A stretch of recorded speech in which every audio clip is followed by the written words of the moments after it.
মোৰ আন এটা মিনি ব্লগলৈ আপোনালোকক স্বাগতম জনাইছোঁ। আজি এফালে ৰাতিপুৱাই ওলাইছোঁ এলেণ্ডিলৈ বুলি, আৰু একেবাৰে ৰাতিহে কৰিবলগীয়া হৈছে আৰু 5টা বজাত।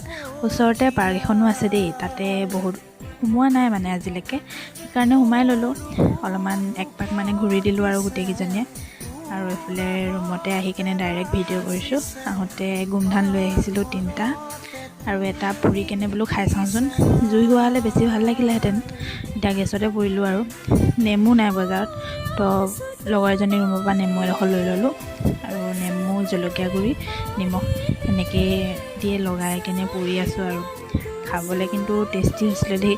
এটাকে দুজনীয়ে ভাগ কৰি খালোঁ, এডোখৰকৈ, আৰু গোন্ধটো বহুত ধুনীয়া মাৰিছিলে মানে। গোমধান খোৱাই নহয়, এবাৰ বহুত ঠাণ্ডা লাগিছে, ঠাণ্ডা দিনতে বোলো খোৱা যাওক, সেইকাৰণে লৈ আহিলোঁ। আৰু এফালে বনাই আছে ৰৌ মাছ, আহোঁতে লৈ আহিছিলোঁ ৰৌ, আৰু আজি কোমোৰাৰ লগত বনোৱা হ'ব দেই, তাই আৰু এফালে কোমোৰাখিনি কাটি আছে তাই। তাৰপিছতে মোক দিলে ভাজা মাছ এডোখৰ খাবৰ কাৰণে, আৰু খাই ল'লোঁ। মই যিহেতু শুই আছিলোঁ, বহুত ভাগৰ লাগিছিলে, খোজকাঢ়ি আহিলোঁ যে, সেইকাৰণে চুলি তুলি কিবা হৈ আছে মানে, সেনেকৈ খাই ল'লোঁ।